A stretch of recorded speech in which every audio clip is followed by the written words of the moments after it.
जय हिंद, नमस्कार। मैं अंबर जैदी स्वागत करती हूँ आप सबका एक बार फिर से हमारे आज के कार्यक्रम में। दोस्तों, वेस्ट एशिया जल रहा है, ऑयल रोड्स जो है वो टेंशन में है, पाकिस्तान अपनी स्ट्रेटेजिक कंफ्यूजन से जूझ रहा है और इसी बीच भारत जो है वो चुपचाप अपनी डिप्लोमेसी और डिफेंस दोनों एक साथ मजबूत करता नजर आ रहा है। एक तरफ national security adviser Ajit Doval Saudi Arabia पहुंचते हैं, जहां एनर्जी सिक्योरिटी, रीजनल स्टेबिलिटी और स्ट्रेटेजिक कॉर्पोरेशन पर हाई लेवल टॉक्स होती हैं। और दूसरी तरफ सऊदी अरेबिया और आर्मेनिया समेत कई देश भारत के जो बैटलफील्ड टेस्टेड अस्त्र मिसाइल सिस्टम में दिलचस्पी दिखाते हैं। और तीसरी तरफ पाकिस्तान, जो कभी सऊदी अरेबिया का ट्रेडिशनली एलाई था और आज वो ईरान और सऊदी अरेबिया के बीच अपनी फॉरेन पॉलिसी को बैलेंस करने की कोशिश कर रहा है। दोस्तों, ये तीन अलग अलग खबरें नहीं है, ये आज के दौर की नई जियोपॉलिटिक्स का ब्लूप्रिंट है। एक तरफ भारत जो है मिसाइल एक्सपोर्ट कर रहा है, दूसरी तरफ ऑयल सिक्योरिटी पर बात कर रहा है और तीसरी तरफ डिप्लोमेसी के जरिए भारत एशिया में अपनी जो क्रेडिबिलिटी है वो बढ़ा रहा है। सवाल ये है कि क्या भारत सिर्फ एक रीजनल पावर है या फिर हम ये कहें कि वेस्ट एशिया का ट्रस्टेड स्ट्रेटेजिक पार्टनर बन चुका है। तो दोस्तों, मैं हूं अंबर जैदी और आज हम सिर्फ सऊदी अरेबिया की मीटिंग या फिर अस्त्र मिसाइल की बात नहीं करेंगे। हम बात करेंगे कि यूएस की बात हो या फिर भारत की बात हो, हम उस भारत की बात करेंगे जो तेल भी सिक्योर कर रहा है और टेक्नोलॉजी भी एक्सपोर्ट कर रहा है। तो दोस्तों, शुरू करते हैं आज की इस चर्चा को और इस चर्चा में एक बार फिर से मेरे साथ मौजूद हैं उमेश अग्रवाल जी। उमेश जी, बहुत स्वागत है आपका। जय हिंद, नमस्कार। जय सिया राम अंबर जी। जय श्री राम उमेश जी। उमेश जी, क्या अजीत डोवाल साहब जो हैं वो सऊदी अरेबिया विजिट जो उनकी है उसको रूटीन डिप्लोमेटिक एंगेजमेंट मानी जाए या फिर ये वेस्ट एशिया की चेंजिंग सिक्योरिटी लैंडस्केप का स्ट्रेटेजिक रिस्पॉन्स? देखिए, पहले क्या होता था कि ऐसी विजिट के लिए हमारे प्रधानमंत्री मोदी जी जाते थे, फिर जाते थे हमारे external affairs minister doctor S Jaishankar, और अब हमारे एनएसए जा रहे हैं। अब सोचिए भारत का रुतबा कितना बढ़ गया है कि एक तरह से मिडिल ईस्ट की सिक्योरिटी आर्किटेक्चर के लिए, ग्राउंड वर्क करने के लिए एनएसए के एडवाइजर अजीत डोवाल जी जा रहे हैं, और वहां पर उनकी मीटिंग होती है प्रिंस सलमान से, प्रिंस फैजल से, वहां के एनएसए से, डेप्यूटी जो उनके जो डिफेंस मिनिस्टर है। और ये भी एक तरह से बताता है कि द लेवल ऑफ विजिट्स, एक तरह से अंबर जी मैं आपको बता देता हूं कि अभी मिडिल ईस्ट के वॉर के अंदर अमेरिकन वेपनरी डिग्रेड हो चुकी है। अमेरिका के पास वेपन प्रोडक्शन का अभी उतना रिप्लेनिशमेंट जो है वो जल्दी नहीं कर सकता। अब हुतीज ने क्या किया, उन्होंने सऊदी को टारगेट करना चालू कर दिया। अब अमेरिका जो है वो सऊदी को जो वेपन्स देना चाहिए रहता है उसके ऊपर भी आनाकानी कर रहा है, और वो एक तरह से सऊदी अभी बेबस और लाचार हो चुका है। सऊदी का जो डिफेंस एग्रीमेंट था पाकिस्तान के साथ, वो अभी एक तरह से इनवैलिड हो गया है, क्योंकि पाकिस्तान ने सिर्फ कंडेमनेशन किया है, पाकिस्तान ने अपनी फोर्सेस नहीं भेजी है। एक तरह से आप देखिए कि उसके बाद प्रिंस सलमान ने फोन लगाया दिल्ली को, और मोदी जी ने अजीत डोवाल जी को भेजा है। ये बहुत बड़ी एक तरह से सीक्रेट विजिट थी, जिसको अभी अखबारों में दिखाया जा रहा है कि वहां पर डिफेंस कोऑपरेशन की बात हुई है, मैरीटाइम कोऑपरेशन की बात हुई है, और एक तरह से आईमैक के ऊपर भी बात हुई है। अमर जी, सबसे बड़ी बात आप ये समझ लीजिए, भारत के 26 लाख लोग जो हैं वो सऊदी अरेबिया में काम करते हैं, और वहां पर अगर सिचुएशन अगर बिगड़ती है तो भारत के लिए बहुत बड़ी तकलीफ हो जाएगी। 26 लाख लोगों को वापस मतलब एक तरह से लेके आना कोई मजाक नहीं है। और ये एक तरह से अब भारत जो है प्रोएक्टिव अपने आप को प्रेजेंट कर रहा है, और इसी के लिए वो मैरीटाइम कोऑपरेशन की बात कर रहे हैं, जिसमें भारत ऑलरेडी अपने जो जहाज है उसने इंडियन ओशन रीजन में लगा के रखे हैं, महासागर इनिशिएटिव में। अब वो वहां पर जितने भी जहाज है जो भारत के लिए वहां से गैस और ऑयल लेके आते हैं, उनकी सुरक्षा करेगा। सबसे बड़ी बात है कि हुतीस का जो थ्रेट है उसको वो काउंटर कर सकेंगे। और अब समझ लीजिए, सऊदी अरेबिया के पास F-15 फाइटर जेट्स है और यूरो टाइफून उनके पास फाइटर जेट्स है। अब दोनों ही फाइटर जेट्स के अंदर अमेरिकन एमराम मिसाइल लगती है, जो उनकी बीवीरैम मिसाइल है। अब भारत ने बोल दिया है कि आप हमारे अस्त्र बीवीरैम मिसाइल ले लीजिए। हमारे अस्त्र बीवीरैम मिसाइल ने ऑपरेशन सिंदूर में अपनी जो क्षमता है वो सिद्ध कर दिया है।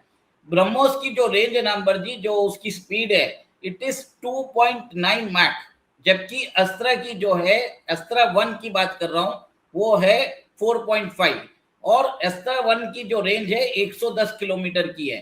भारत अस्त्र MK2 बना रहा है जिसकी रेंज अराउंड 240 किलोमीटर की है, और वो जो आसमान में उड़ता हुआ अगर एवैक्स भी होता है उसको भी ध्वस्त कर सकता है। और अस्त्र 3 भी बनाई है जिसकी रेंज 350 किलोमीटर है। अब भारत ने ये अपनी अस्त्र मिसाइल जो है वो ऑफर कर दी है। ये वही अस्त्र मिसाइल है जिसको आर्मीना यूज करता है अजरबैजान के खिलाफ। और अभी इंडोनेशिया जब विजिट किए थे तब प्रधानमंत्री मोदी जी से इंडोनेशिया के राष्ट्रपति प्राबो सुबियांतो, उन्होंने ये अस्त्र मिसाइल मांगी थी। उसके अलावा आप ये देख लीजिए कि अब सऊदी अरेबिया जो है हमारी अस्त्र मिसाइल में एक तरह से इंटरेस्टेड है, और अस्त्र मिसाइल जो है ब्रह्मोस से भी ज्यादा घातक है। और सबसे बड़ी बात आप ये है कि ये अमेरिकन वेपन से 30% प्राइस पे आ जाती है। बिल्कुल। और अंबर जी, अमेरिका का 38% जो एक्सपोर्ट्स है वो मिडिल ईस्ट में हम्म। जाता है। ऑलरेडी यूएई भारत के पाले में आ चुका है। अब सऊदी अरेबिया भी हमें एक तरह से इनविटेशन दे रहा है कि आप हमारे साथ स्ट्रेटेजिक पार्टनरशिप करिए। अब यहाँ पर जो है चाइना पाकिस्तान एक्सिस है वो भी कट हो रहा है। अमेरिकन डिफेंस सप्लायर्स वो उनको भी कट हो रहा है। यहाँ पर इंडिया जी। इंक्लूड हो रहा है।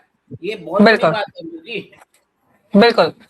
उमेश जी, एक बात और मैं जानना चाहूंगी कि ईरान इसराइल और जो ये वाइडर रीजनल टेंशन है पूरे वेस्ट एशिया में, इस सब के बीच में जो है वो भारत जो है वो अपनी एनर्जी सिक्योरिटी को कैसे प्रोटेक्ट करेगा? साथ ही साथ क्या भारत की जो स्ट्रेटेजिक ऑटोनॉमी पॉलिसी है वो वेस्ट एशिया में सबसे बड़ा डिप्लोमेटिक एडवांटेज बन चुकी है भारत के लिए? डेफिनेटली। अब आप देखिए, ईरान और इजराइल दोनों एक दूसरे से युद्ध कर रहे हैं, पर ईरान के साथ हम चाबार प्रोजेक्ट और एनर्जी सिक्योरिटी की बात कर रहे हैं। इजराइल हमसे यहाँ पर उसकी मिसाइल जो है इंडिया में प्रोड्यूस कर रहा है, उसके जो रेडार्स है वो तमिलनाडु में प्रोड्यूस हो रहे हैं।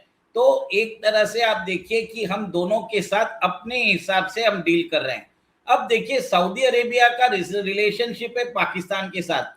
अभी 2 दिन पहले उन्होंने वहां पर उनके जो डेप्स थे जो वो रोल ओवर कर दिए हैं। रोल ओवर क्या है, रोल ओवर क्या बोलते हैं अंबर जी, उनको मालूम है, आने वाले नहीं है, इसके लिए उन्होंने रोल ओवर का नाम दे दिया। अब वो सऊदी अरेबिया जो है पाकिस्तान को और पैसे नहीं देना चाहता। और आप ये भी देखिए कि भारत बहुत बड़ा एनर्जी कंज्यूमर भी है, और सऊदी का जो एक्सपोर्ट्स है ऑयल का वो धीरे धीरे बढ़ रहा है। और कुछ दिन पहले सऊदी अरेबिया ने भारत के लिए अपने जो ऑफिशियल प्राइस से $11 कम किए हैं क्रूड ऑयल। और उसके बाद आप देखिए कि सऊदी का जो शेयर था जो धीरे धीरे कम हो चुका था वो अचानक बढ़ गया है। अब सऊदी अरेबिया को समझ में आ गया कि भारत के साथ उसका जो ट्रेड है $42 बिलियन का एमर्जी सोचिए, जिसमें $30 बिलियन सऊदी एक्सपोर्ट करता है और हम $12 बिलियन ही इनको एक्सपोर्ट करते हैं। हमारा ट्रेड डेफिसिट उनके साथ $18 बिलियन का है। उसके अलावा सऊदी की कंपनी अरामको ने भारत की कंपनीज में जैसे रिलायंस इंडस्ट्रीज में इन्वेस्ट किया है, जियो में इन्वेस्ट किया है, और वहां पर भी बहुत सारे भारत के अंदर, जैसे आप समझ लीजिए एक दावत फूड्स है उसके अंदर इन्वेस्ट किया है। बहुत सारी इंडस्ट्रीज में इन्वेस्ट कर रहे हैं। और एक और एक चीज है कि वो भारत के अंदर ग्रीन हाइड्रोजन और हमारी ग्रीन टेक्नोलॉजी के अंदर भी वो इन्वेस्टमेंट करना चाहते हैं। उसके अलावा हमारा डिजिटल पब्लिक इंफ्रास्ट्रक्चर, हमारा यूपीआई के अंदर भी वो इंटरेस्टेड है। सबसे बड़ी बात है कि अब जो है एक स्ट्रेटेजिक इकोनॉमिक डिफेंस कोऑपरेशन की तरफ बढ़ता जा रहा है, और उस फ्रेमवर्क को एक तरह से अजीत डोभाल जी जो है इसको बढ़ा रहे हैं। और हमारा और सऊदी अरेबिया के बीच में अभी जो इन्वेस्टमेंट है $10 बिलियन का है। इस पार्टनरशिप को वो $100 बिलियन तक करना चाहते हैं। देखिए, एनर्जी पार्टनरशिप है, फूड पार्टनरशिप हो जाती है, फिर आप देखिए डिफेंस पार्टनरशिप हो जाता है। सऊदी का पैसा जो है भारत के अंदर लग सकता है और वो रिटर्न्स भी देगा, सबको मालूम है। और पाकिस्तान तो भिखारी है और वो हर महीने जाके उधर भीख मांगता रहता है। और पाकिस्तान जो है सिर्फ प्रॉमिस करता है, वो उसको फुलफिल नहीं करता। जैसे अभी उन्होंने सिर्फ कंडेमनेशन दिया है, हूतीज ने अगर अभी उनको जो सऊदी अरेबिया को धमकी दी है उसके लिए पाकिस्तान ने कंडेमनेशन दिया, अपने सोल्जर्स नहीं भेजे हैं। और पाकिस्तान को और सऊदी अरेबिया समझ चुका है कि पाकिस्तान पे भरोसा नहीं कर सकते, इसके लिए भारत आ रहा है। और ऊपर से देखिए आईमेक को भी रिवाइव करने की प्लान हो रही है, और ये Indo middle eastern European corridor है जो भारत के पोर्ट्स को पर्शियन गल्फ के साथ लिंक करेगा। फिर वहां पर हाई स्पीड केबल लाइंस और रेलवे लाइंस लगाई जाएगी, इलेक्ट्रिसिटी ग्रिड लगाए जाएंगे, जिससे डायरेक्ट कनेक्टिविटी होगी यूरोप से। और ये एक तरह से हूती का जो इनका प्रॉब्लम है वो एक तरह से सॉल्व कर देगा। और सबसे बड़ी बात है कि भारत की जो डिफेंस कंपनीज है वो एक तरह से इससे फायदे में होगी। अंबर जी, आपको ये भी बता दूं कि अस्त्र मिसाइल के लिए भारत ने अभी अपनी प्राइवेट सेक्टर कंपनीज है जैसे टाटा, अदानी, महिंद्रा और भारत फोर्ज, इन लोगों को बुला दिया है कि आप क्या हमारे साथ प्रोडक्शन कर सकते हो अस्त्र मिसाइल का। सोचिए कि भारत डायनेमिक्स लिमिटेड के अलावा ये सब कंपनीज को बुला रहे हैं। तो ये सब सोचिए, इंडियन आर्मी की इनको जरूरत है, आर्मीनिया को जरूरत है, इंडोनेशिया को जरूरत है, अब आप देखिए कि सऊदी अरेबिया को भी जरूरत है। बात ये उमेश जी, मैं आपसे डिफेंस पे बात करूंगी, लेकिन पहले थोड़ा सा मैं भारत की एनर्जी सिक्योरिटी को लेकर आपसे बात करना चाहती हूँ कि भारत जो है वो अपनी क्रूड ऑयल रिक्वायरमेंट का जो लगभग 85% है वो इम्पोर्ट करता है। अगर वेस्ट एशिया में जो कॉन्फ्लिक्ट है वो और बढ़ते हैं तो भारत की इकोनॉमी पर कितना और असर पड़ेगा, क्योंकि हम जानते हैं कि स्ट्रेट ऑफ हॉर्मुज के बंद होने से ग्लोबल इकोनॉमी पर जो वेस्ट एशिया कॉन्फ्लिक्ट हो रहा है उस पर पड़ा है। तो क्या भारत जो है वो डाइवर्सिफिकेशन के थ्रू अपनी एनर्जी जो वल्नरेबिलिटी है उसको कम कर रहा है? क्या strategic petroleum reserves future crisis के लिए काफी? देखिए, भारत का डेली जो कंजम्पशन है क्रूड ऑयल का वो 5.5 मिलियन बैरल्स पर डे है, मतलब 55 लाख बैरल्स पर डे है। और भारत जो प्रोड्यूस करता है 5 लाख बैरल्स पर डे वो प्रोड्यूस करता है। तो अप्रोक्सीमेटली 85 नहीं, अप्रोक्सीमेटली 90% है। ठीक है, ठीक ठाक बोले तो 90+% ही है। और उसमें अभी आप देखिए कि यूक्रेन ने रशिया के जो एनर्जी इंफ्रास्ट्रक्चर है उसको डैमेज कर दिया है। और जिसके कारण फ्यूचर में, मतलब आप देखेंगे जुलाई अगस्त में आप जब रिपोर्ट्स आएंगे, रशिया का जो शेयर है हमारे इंपोर्ट्स में कम हो जाएगा। और सऊदी ने कुछ दिन पहले भारत को $11 का एक तरह से कंसेशन दिया था। तो इससे आप समझ लीजिए कि भारत को अपना ये जो मैरीटाइम सी रूट है इंडियन ओशन रीजन में, वहां पर अपनी शिप्स को प्रोटेक्ट करने की जरूरत है। और ईरान के अंदर अभी ऐसा भी बात आ रहा है कि वहां पर जो हार्डलाइनर्स है और वहां पर मॉडरेट्स के बीच में कुछ रस्साकशी चल रही है। ईरान के अंदर अब किसी के पास कोई एक तरह से अथॉरिटेटिव पावर नहीं है। जो मोस्ताबाई खमेनी है वो भी 90% जो बताते हैं कि वो भी इंजर्ड है और he is also not in the good health. तो ईरान के अंदर अभी पिछले दिन आप देखिए कि जो ईरान ने जो काम किया है वो हार्डलाइनर होके वहां के हार्डलाइनर पाकिस्तान को सपोर्ट कर रहे हैं। और अभी पाकिस्तान ईरान के डर से हुतीस के खिलाफ अपनी फोर्सेस नहीं भेज रहा है। भारत भी अपनी फोर्सेस नहीं भेजेगा, पर भारत क्या करेगा, सऊदी अरेबिया के साथ मिलके इंडियन ओशन रीजन के अंदर ज्वाइंट पेट्रोलिंग करेगा। भारत जो है सऊदी अरेबिया को इनेबल कर रहा है कि भाई साहब आप अपनी सिक्योरिटी खुद देखो। आप अमेरिकन वेपन्स और पाकिस्तानी एश्योरेंस जो दोनों ही हैं वो आपको काम करने वाले नहीं है। पाकिस्तान आपको लूट रहा है, इस्लाम के नाम से लूट रहा है, इसराइल का दूसरा से लूट रहा है। और अमेरिका जो है अपना कबाड़, जो अपनी वेपनरी कबाड़ है, वो आपको 4x दाम पे बेच रहा है। भारत के जो वेपन्स है ऑपरेशन सिंदूर में बैटल टेस्टेड है, पाकिस्तान को धूल चटा चुके हैं। इसी बात से उमेश जी, जो भारत के डिफेंस एक्सपोर्ट और ऑफ कोर्स इस पूरी विजिट में वो भी एक केंद्र में रहा है, तो अस्त्र मिसाइल में हम जानते हैं कि उसमें मल्टीपल कंट्रीज हैं, उन्होंने इंटरेस्ट शो किया है। भारत के डिफेंस इंडस्ट्री के लिए बहुत इंपॉर्टेंट है, और आप इसको किस तरह से देखते हैं? साथ ही साथ क्या डिफेंस एक्सपोर्ट इंडिया की फॉरेन पॉलिसी का एक नया स्ट्रेटेजिक टूल बनता जा रहा है? और साथ ही जो मेक इन इंडिया की हम बात करते हैं, डिफेंस प्रोडक्ट जो है ग्लोबल क्वालिटी बेंचमार्क और वो सारी चीजें ऑफ कोर्स हम पहुंचा पा रहे हैं, और battle tested equipment international buyers के लिए ज्यादा अट्रैक्टिव बनते जा रहे हैं क्या? जी अंबर जी, सबसे बड़ी बात है कि मैंने स्टार्टिंग में बोला था कि पहले ये सब विजिट के लिए प्राइम मिनिस्टर मोदी जी जाते थे, फिर एस जयशंकर जाने चालू हुए, अब जा रहे हैं डोवाल जी। तो भारत का कद और रुतबा कितना बढ़ गया है कि उनकी थर्ड इन लाइन जो फॉरेन पॉलिसी में है, वो जाके वहां के जो स्टेट ऑफ हेड के साथ बात कर रहा है, उनके की टॉप ऑफिशियल से बात कर रहा है। इससे आपको समझ में आ जाता है कि कितनी इंपॉर्टेंट विजिट है ये, और सऊदी अरेबिया को कितनी जरूरत है भारत की, ये बात दिखाता है। और आपको अब याद होगा कुछ महीने पहले हमने प्रोग्राम भी किया था कि कैसे चाइना के जो डायरेक्ट एनर्जी वेपन्स है, लेजर वेपन्स, वो एक तरह से सऊदी के अंदर कंप्लीटली फेल हो चुके थे। American weapons 4x the price है। और आप ये भी देखिए, अमेरिका का जो आता है वो एक तरह से कंडीशनल आता है, और वो आपके ऊपर शर्तें रखता है कि आप इसको इस जगह यूज कर सकते हो, नहीं कर सकते हो। इंडिया एक तरह से सऊदी अरेबिया को ऑटोनॉमी की तरफ ले जा रहा है। वो खुद बता रहा है कि भैया आप पैसे लगाते हो, आप हमारे साथ पार्टनरशिप करो, it is a partnership of equality. China का भी इन्फ्लुएंस कम करता जा रहा है। अब चाइना भी जो है उसको भी एक ऑल्टरनेटिव बनता जा रहा है, और वो भारत अपने आप को प्रेजेंट कर रहा है कि चाइना की इकोनॉमी तो डूबने वाली है, डूब ही चुकी है, बस बात अब बाहर आने की बात की है। भारत एक अपॉर्चुनिटी है, आपके ऑलरेडी एनर्जी हमारे रिक्वायरमेंट्स है, हमारे साथ आपका ट्रेड है, डिफेंस पार्टनरशिप है, हमारे 26 लाख जो वर्कर है आपके यहाँ पर काम करते हैं, आपकी इकोनॉमी में कंट्रीब्यूट करते हैं, स्टेक होल्डर्स है आपकी इकोनॉमी में। और आप ये देखिए, पाकिस्तान जो है भीख मांगने के लिए अपने सिटीजन को भेजता है, ऐसी हालत है। तो ये सब जो कॉम्प्लेक्सिटीज है, रियलिटीज है, वो प्रिंस सलमान को समझ में आ गई है। और देखिए, प्रिंस सलमान ने सऊदी अरेबिया को रिफॉर्म भी किया है, और उस रिफॉर्म्स के अंदर 2030 तक उनका विजन है कि he wants to reduce the American dominance, American Reliance.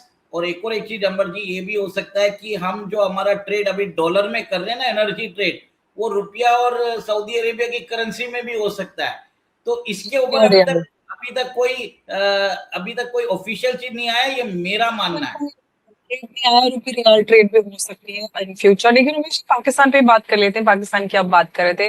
Pakistan जो है ट्रेडिशनली सऊदी अरेबिया का जो क्लोज सिक्योरिटी पार्टनर रहा है, लेकिन ईरान भी उसका इमीडिएट नेबर है। तो क्या पाकिस्तान जो है वो दोनों के बीच में स्ट्रेटेजिक बैलेंस बना पाएगा, जो कि एकदम कट्टर दुश्मन है? क्या पाकिस्तान की जो इंटरनल इकोनॉमिक चैलेंजेस हैं, उसकी फॉरेन पॉलिसी जो है वो उसकी वजह से मतलब फ्लेक्सिबिलिटी इतनी ज्यादा, या मतलब उसको कम नहीं कर पा रहे हैं, या हो रही है उसकी वजह से, मतलब माय पॉइंट इज कि वो इम्पैक्ट उसकी वजह से उस पर आता है? और क्या वेस्ट एशिया की जो चेंजिंग जियोपॉलिटिक्स है वो पाकिस्तान के लिए अपॉर्चुनिटी है या चैलेंज? क्योंकि रिपोर्ट ये आई, एक रिपोर्ट मैंने पढ़ी थी कि पाकिस्तान जो है वो अमेरिका से $10 बिलियन मांग रहा है, क्योंकि उन्होंने मीडिएशन कराया यूएस और ईरान के बीच में। देखिए, ये तो वॉर तो अभी भी चल रहा है, तो किस बात का पैसा देगा? पाकिस्तान तो पैसे मांगते जा रहा है। चाइना ने कुछ दिन पहले अपने पैसे मांगे थे उनसे, बोले कि आप पूरे पैसे दो। देखिए अमर जी, हालत ऐसी है कि अभी न्यूज आई है कि एक तरह से पाकिस्तान रिजर्व्स गेट $27 बूस्ट, क्योंकि उनको रोल ओवर करना पड़ा। पैसे तो है नहीं उनके पास, 6 से 7 बिलियन है, 27 बिलियन देंगे कैसे? तो दोनों ने बोला है कि पाकिस्तान का जो डेप्थ है, सऊदी अरेबिया और चाइना दोनों रोल ओवर कर रहे हैं। सबसे बड़ी बात आप ये देख लीजिए कि भारत जो है एक तरह से ट्रस्टेड ऑल्टरनेटिव जो है उभर के आया है। भारत जो बोलता है वो डिलीवर करेगा, वो सामने नहीं आएगा, पर पर्दे पे पीछे रह के आपको एनेबलिंग करेगा। आपके इन्वेस्टमेंट्स भारत के अंदर सिक्योर है, आपको फूड सिक्योरिटी भारत दे सकता है। आपको अगर इन्वेस्टमेंट्स है, आपकी जो पब्लिक इन्वेस्टमेंट फंड है जो सऊदी के, वो भारत के अंदर इन्वेस्ट हो रहे हैं। अब सबसे बड़ी बात है कि हम वहां से अगर एनर्जी भी लेना चालू कर दे तो सऊदी अरेबिया के लिए एक इनकम स्रोत और बढ़ जाता है। इनकम है वो, देखिए हम पाकिस्तान भीख मांगने जाता है, हम वहां से गुड्स लेते हैं जिसको सऊदी को फायदा होता है, ये फर्क होता है। पाकिस्तान के जो वेपन्स है वो तो एक तरह से चाइनीज वेपन्स है, वो ऑटोमेटिकली एक तरह से फेल हो चुके हैं। अंबर जी, सबसे बड़ी बात है कि भारत के जो वेपन्स है वो एक तरह से बैटल टेस्टेड है। मैं इसी वेपन्स की बात कर रहा था जो डायरेक्ट एनर्जी वेपन्स है, जो एक तरह से आपको याद होगा कि हमने कुछ महीने पहले ये बताया था आपको कि कैसे जो सऊदी अरेबिया के जो ये चाइनीज में डायरेक्ट एनर्जी वेपन्स है, जो लेजर वेपन्स है, जो सऊदी के जो एनवायरमेंट है वहां पर चल नहीं पा रहे थे, ऐसी हालत हो गई थी। और अंबर जी देखिए भारत के जो वेपन्स है ना, 50 डिग्री जो थार डेजर्ट, थार में जो हमारा जो डेजर्ट है उधर भी टेस्ट किए जाते हैं, और लद्दाख और की जो माउंटेनस पहाड़ी है -30 डिग्री उधर भी टेस्ट होते हैं। उसके बाद वो सुंदरबंस में टेस्ट होते हैं कि ये देखिए डाइवर्स एनवायरनमेंट में टेस्ट होके आते हैं, और भारत के वेपन्स रिलायबल होते हैं। देखिए चाइना जरूर 500 जेट बना सकता है, J-20, J-35, पर भारत की जो अस्त्र मिसाइल है ना वो एक तरह से किलर पंच देता है। इसको बोला जाता है साइलेंट किलर। 4.5 मैक स्पीड का है, और 110 किलोमीटर दूर हमारा रेडर उसको स्पॉट भी कर लेगा। और यहाँ पर अजीत डोभाल जी बोल रहे हैं कि आप हमारे से लेडर्स ले सकते हो, ड्रोन्स ले सकते हो, हमारे जो अस्त्र मिसाइल्स है वो ले सकते हो। वो कंप्लीट सिक्योरिटी आर्किटेक्चर दे रहे हैं at fraction of the cost with no strings attached. This is the reason the world is admiring India. This is the reason आज आप देख रहे हैं कि जंतर मंतर के अंदर रेजीम हटाने की एक मुहिम चला रहा है, क्योंकि यूएस को समझ में आ रहा है कि भारत उसको कंप्लीटली रिप्लेस कर रहा है, एनर्जी डील में रिप्लेस कर रहा है, यूपीआई बना के स्विफ्ट के अंदर कंपटीशन कर रहा है, रुपे कार्ड बना लिया जो वीजा और मास्टर कार्ड को खत्म कर चुका है। आप अब देखिए मेरी जो वेपन इंडस्ट्री है वहां पर भी घुस चुका है, और आज आपको ये भी मालूम है कि हमारे फार्मा इंडस्ट्री के ऊपर भी वो टैक्स लगाने की बात कर रहा है, 200% टैरिफ भारत को। और यहाँ पर जो है हमारी जो ऑपरेशनल ऑटोनॉमी, जो स्ट्रेटेजिक ऑटोनॉमी है, उसके अंदर वो भारत को ग्रो करने नहीं देना चाहता। इसके लिए भारत के अंदर ये रेजिम चेंज ऑपरेशन चल रहे हैं। क्यों इसके लिए बताता हूँ, लोगों को जानने की जरूरत है, क्योंकि ये जो है भारत के अंदर फॉल्ट लाइन्स क्रिएट करते हैं, अंडर करेंट्स को एम्पलीफाई करते हैं। कुछ ना कुछ जो लोगों का पेंट अप एंगर है वो सड़कों पे आ जाता है, और किसी को भी नहीं मालूम होता, ये डायरेक्शनल हो जाता है। ये क्लासिक CIA का डिस्टेबलाइजेशन और रेजिम चेंज ऑपरेशन। और इसका रीजन यही है कि मोदी जी जो काम कर रहे हैं भारत की हित के लिए काम कर रहे हैं, भारत की रेस्पेक्ट के लिए काम कर रहे हैं। बिल्कुल। तो दोस्तों जियोपॉलिटिक्स में सिर्फ मिलिट्री स्ट्रेंथ काफी नहीं होती है, सिर्फ इकोनॉमिक पावर भी काफी नहीं होती, और सिर्फ डिप्लोमेसी भी काफी नहीं होती है। असली ग्लोबल पावर जो है वही बनता है जो तीनों एक साथ लेकर चले। आज भारत जो है वो सऊदी अरेबिया के साथ एनर्जी सिक्योरिटी पर बात कर रहा है, वेस्ट एशिया में बैलेंस्ड डिप्लोमेसी जो है वो मेंटेन कर रहा है, और अपनी इंडिजिनस मिसाइल टेक्नोलॉजी दुनिया को एक्सपोर्ट करने की पोजीशन में आकर खड़ा है। ये सिर्फ जो है वो डिफेंस एक्सपोर्ट की बात नहीं है, ये भारत की स्ट्रेटेजिक क्रेडिबिलिटी की कहानी है। और पाकिस्तान के लिए भी यहाँ पर एक मैसेज है कि और पाकिस्तान के लिए मैसेज ये है कि 21st सेंचुरी की जो फॉरेन पॉलिसी है वो इमोशन से नहीं चलती, इकोनॉमिक स्ट्रेंथ, टेक्नोलॉजिकल कैपेबिलिटी और स्ट्रेटेजिक रिलायबिलिटी से चलती है। आज का सबसे बड़ा सवाल ये है, सिर्फ ये नहीं है कि अजीत डोभाल की जो विजिट जो है या अस्त्र मिसाइल है वो एक्सपोर्ट हो रही है या नहीं हो रही है। असली सवाल ये है कि क्या भारत जो है वेस्ट एशिया में सिर्फ एक एनर्जी कंज्यूमर बनकर रहेगा, या फिर अगले डिकेड में सिक्योरिटी प्रोवाइडर, डिफेंस पार्टनर और ट्रस्टेड स्ट्रेटेजिक पावर के रूप में उठेगा।